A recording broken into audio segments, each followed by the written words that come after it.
அனைவருக்கும் வணக்கம். இன்னைக்கான ஆன்மீக பதிவில் நாம் பார்க்க போகிற ரொம்ப ரொம்ப முக்கியமான ஒரு பரபரப்பான தகவல் என்ன அப்படின்னு பார்த்தீங்கன்னா, ஜூலை மாதம் இந்த தேதியில் மிகப்பெரிய அளவில் பேரழிவு ஏற்பட போகிறதாக ஒரு கணிப்பு வெளியாகியிருக்கு. இன்று வரைக்கும் 100% துல்லியமாக நடந்திருக்கக்கூடிய ரியோ டாக்ஸி கணிப்புகள் பற்றி தாங்க இன்னைக்கு வீடியோவில் நாம் தெரிஞ்சுக்க போகிறோம். அதைத் தொடர்ந்து நாஸ்ட்ராடமஸ் மற்றும் பாபா வங்கா போன்றவர்களினுடைய பல நூற்றாண்டுகளாக போற்றப்பட்டு வரக்கூடிய கணிப்புகளையும் தொடர்ந்து பார்க்க போகிறோம். ஸோ இந்த பதிவு உங்களுக்கு மிக பயனுள்ள விகிதத்தில் இருக்கும். வீடியோவை ஸ்கிப் பண்ணாமல் கடைசி வரைக்கும் பாருங்கள். வீடியோக்குள்ளே போகிறதுக்கு முன்னாடி இது வரைக்கும் நீங்கள் நம்ம சேனலை சப்ஸ்கிரைப் பண்ணலை அப்படின்னா உடனே சப்ஸ்கிரைப் பண்ணிக்கோங்க. அப்படியே பக்கத்தில் இருக்கக்கூடிய நோட்டிஃபிகேஷனுக்கான பெல் பட்டனையும் ப்ரெஸ் பண்ணிக்கோங்க. சரி நேயர்களே, வாங்க வீடியோக்குள்ளே போகலாம். எதிர்காலம் குறித்த ஆர்வம் எல்லாரிடமும் பொதுவாகவே இருக்குங்க. அந்த வகையில் நாஸ்ட்ராடமஸ், பாபா வங்கா போன்றவர்கள் பல நூற்றாண்டுகளாக மக்களால் போற்றப்பட்டு வந்துட்டு இருக்காங்க. காரணம், அவர்கள் கணித்த நிகழ்வுகள் பலவும் இன்று நடைபெற்று வந்துட்டு இருக்கு. இதே போன்று தற்போது ஒரு புதிய நபர் தனது எதிர்கால கணிப்புகள் மூலமா புகழ் பெற்றும் வந்துட்டு இருக்காரு. ஜப்பானை சேர்ந்த மங்கா கலைஞர் ரியோ டாக்ஸி, அதாவது தி ஃபியூச்சர் ஐசா அப்படின்ற புத்தகத்துல வரைகளை மூலமா எதிர்கால நிகழ்வுகளை சித்தரித்து எழுதியிருக்காங்க. அவரது பல கணிப்புகள் இன்று வரைக்கும் 100% துல்லியமாக நடந்துள்ளதாகவும் கூறப்படுது. கடந்த கால கணிப்புகள் பற்றி, அதாவது ரியோ டாக்ஸிக்கு எழுதிய முக்கியமான நிகழ்வுகள் பற்றி இப்போ பார்க்கலாம். அதாவது 1999 ஆண்டு மார்ச் 2011 ஒரு பெரிய பேரழிவு ஏற்படும் அப்படின்னு எழுதியிருந்தாங்க. அந்த பேரழிவு தான் டோஹோக்கு பூகம்பம். மார்ச் 11, 2011 நிகழ்ந்திருக்கு. இது சுனாமியுடன் ஏற்பட்டு பல உயிர்களை அழித்திருக்கு அப்படின்னு சொல்லலாம். அதே மாதிரி இளவரசி டயானாவினுடைய மரணம், பாடகர் ஃப்ரெடி மெர்க்குரியின் மரணம், கோவிட்-19 போன்ற உலகளாவிய தொற்று நோய் பரவல். தற்போது மக்கள் கவலையுடன் பேசக்கூடிய முக்கியமான விஷயம், ஜூலை 5, 2025 அன்று ஒரு பெரிய பேரழிவு ஏற்படும் அப்படின்னு அவர் புத்தகத்தில் குறிப்பிட்டிருக்கக்கூடிய தகவல். இது ஜப்பான் மற்றும் பிலிப்பைன்ஸ் இடையிலான கடலுக்கடியில் ஏற்படும் பிளவால பூகம்பம், அப்படி இல்லைன்னா சுனாமியாக இருக்கலாம் அப்படின்னு சிலர் கருதுறாங்க. அவரது கணிப்புகள் இதுவரைக்கும் பார்த்தோம் அப்படின்னா தவறவே இல்லை அப்படின்னு தான் சொல்லணும். தவற இல்லை அப்படின்றதுனாலேயே இந்த தடவையும் அவரது புத்தகத்தில் கூறிய தகவல் உண்மையாக இருக்கலாம் அப்படின்ற மக்கள் பயத்துடன் கருத்து தெரிவித்தும் வந்துட்டுருக்காங்க. இது சாத்தியமான ஒரு முன்னறிவிப்பு மட்டும்தான். பயம் கொள்ளாம விழிப்புடன் இருக்கிறதே நம்மை பாதுகாக்கும் ஒரு சிறந்த வழி அப்படின்னு சொல்லலாம். அது மட்டும் இல்லாமல் ஜப்பான் நாட்டை சேர்ந்த ரிகோ டாக்ஸி அப்படின்றவங்க பல பதிவுகளையும் பல கணிப்புகளையும் முன்கூட்டியே கணித்து எழுதியிருக்காங்க அப்படின்னு சொல்லலாம். ஒரு காலகட்டத்தில் மிகப்பெரிய பேரழிவு உலகை தாக்கும் அப்படின்னு புதிய பாபா வங்கா அப்படின்றவங்க கணித்திருப்பதும் பெரிய பரபரப்பை ஏற்படுத்தியிருக்கிறது. அதாவது ஜப்பான் நாட்டை சேர்ந்த மங்கா கலைஞர் ரியோ டாக்ஸிகி என்பவர் புதிய பாபா வங்கா அப்படின்னு அழைக்கப்படுறாங்க. இவரும் வரக்கூடிய காலங்கள் குறித்து பல கணிப்புகளையும் வெளியிட்டிருக்காங்க. அதன்படி ஜூலை 5ஆம் தேதி ஒரு பேரழிவு ஏற்படும். ஜப்பானுக்கும் பிலிப்பைன்ஸுக்கும் இடையில இருக்கக்கூடிய கடல் பகுதியில் பிளவு ஏற்படும். அது சுனாமி அப்படி இல்லைன்னா மிகப்பெரிய பூகம்பம் ஏற்பட வாய்ப்புகள் இருக்கிறதாகவும் கணித்து சொல்லியிருந்தாங்க.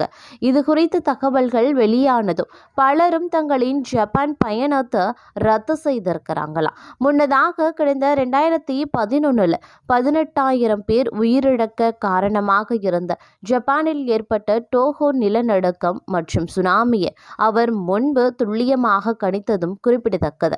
மேலும் அவருடைய ஃபியூச்சர் ஐசா காமிக் புத்தகத்தில் 2020 ஆண்டில் வைரஸ் தாக்குதல் குறித்து குறிப்பிட்டிருந்தார்.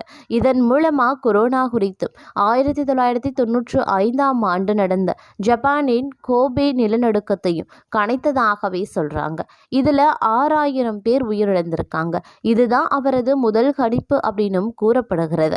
அதே மாதிரி இவருடைய கணிப்புகள் அப்படிங்கிறதும் பலவும் தற்போது நிஜமாகி வந்துட்டு இருக்கக்கூடிய சூழ்நிலையில் அவருடைய கணிப்புகள் மத்தியில் மக்கள் மத்தியில் பெரும் எதிர்பார்ப்பும் எழுந்து வந்துட்டுருக்கு அப்படின்னு சொல்லலாம்.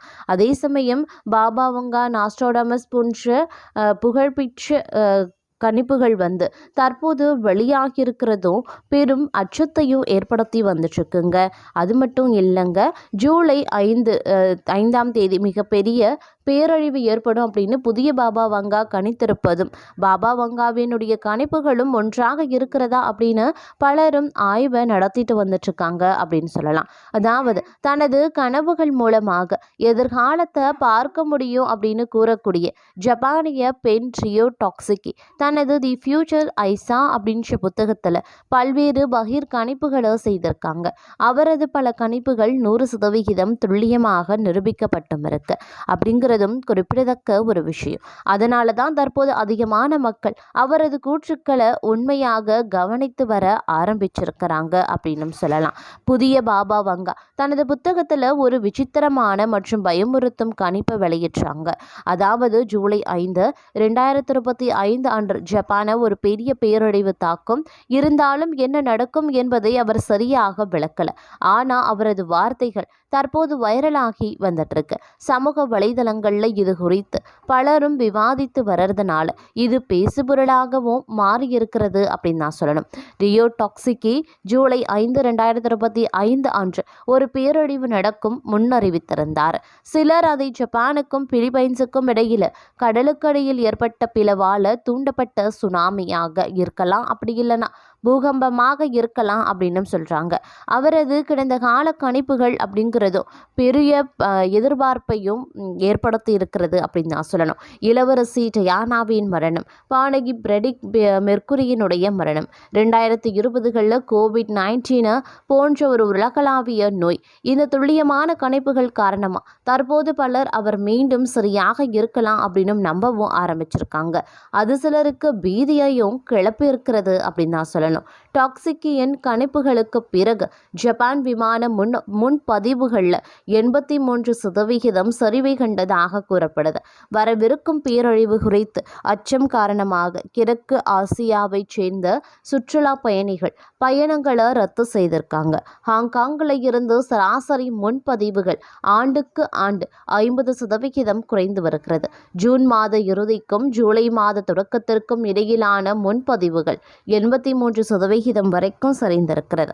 ஏப்ரல் மே வசந்தகால விடுமுறையின் போது ஜப்பானுக்கான முன்பதிவுகள் 50% சரிவு ஏற்பட்டதாக ஹாங்காங்கில் இருக்கக்கூடிய ஒரு பயண நிறுவனம் தெரிவித்திருக்காங்க.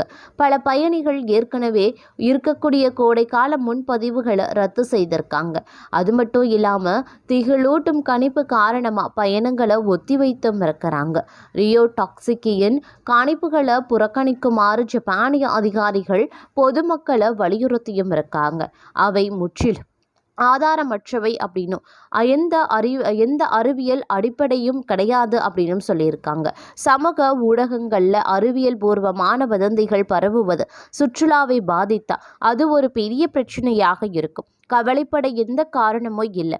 ஏன்னா ஜப்பானியர்கள் வெளிநாடுகளுக்கு தப்பி செல்லல, மக்கள் வதந்திகளை புறக்கணித்து வருகை தருவார்கள் அப்படின்னு நம்புகிறேன் அப்படின்னு மியாமிகி மகாண ஆளுநர் முராய் சொல்லியும் இருக்கிறார். இருப்பினும் இந்த கருத்துக்கள் அப்படிங்கிறது மக்கள் மத்தியில் ஒரு விதமான அச்சத்தை ஏற்படுத்தி தான் வந்துட்டு இருக்கிறது அப்படின்னு நான் சொல்லணும். அது மட்டும் இல்லாமல் இந்த கணிப்புகள் அப்படிங்கிறது அதாவது 5ஆம் தேதி ஜூலை 5ஆம் தேதி ஜப்பானில் மிகப்பெரிய அழிவு ஏற்படும் அப்படின்னும் ஒரு பெண் சாமியார் பாபா வங்கா என்பவர் கணித்திருப்பது பொதுமக்கள் மத்தியில் பெரும் கவலையையும் மற்றொரு புறம் ஏற்படுத்தி இருக்கிறது அப்படின்னு நான் சொல்லணும். அவங்க ஏற்கனவே 2011ஆவது ஆண்டு ஏற்பட்ட நிலநடுக்கம், சுனாமி, இளவரசி டயானாவினுடைய மரணம், கொரோனா வைரஸ் பெருந்தொற்று ஆகியவற்றை முன்கூட்டியே கணித்து கூறிய பரவலா பேசப்பட்டு வந்துட்டுருக்கு. இந்த நிலையில இந்த ஆண்டு ஜூலை 5ஆம் தேதி ஜப்பானுக்கும் பிலிப்பைன்ஸுக்கும் இடையில இருக்கக்கூடிய கடல் படுகையில விரிசல் ஏற்படும் அப்படின்னும் இதன் காரணமா மிகப்பெரிய அழிவு ஏற்படும் அப்படின்னும் அவங்க எச்சரிக்கையும் விடுத்திருக்காங்க. இவருடைய கணிப்பை நம்பி ஏராளமானோர் தங்களது விமான பயணங்களை ரத்து செய்து விட்டதாகவும் சில விமான நிறுவனங்கள் ஜூலை 5ஆம் தேதி சேவையை நிறுத்தி வைத்துள்ளதாகவும் கூறப்படுது. மேலும் கணிப்பு தேதி நெருங்கி நெருங்கி வர்றதுனால பொதுமக்கள் மத்தியிலையும் அச்சம் ஏற்பட்டு இருக்கிறதாகவும் சொல்லப்படுதுங்க. இந்த நிலையில் ஜப்பான் நாட்டின் மியாங்கி மாகாண ஆளுநர் இது குறித்து சொல்லும்போது, தயவு செய்து வதந்திகளை பொதுமக்கள் நம்ப வேண்டாம், மக்கள் அமைதியாக இருக்க வேண்டும், மக்கள் வதந்திகளை புறந்தள்ளி இயல்பாக இருக்க வேண்டும் அப்படின்னு தெரிவித்திருக்காரு.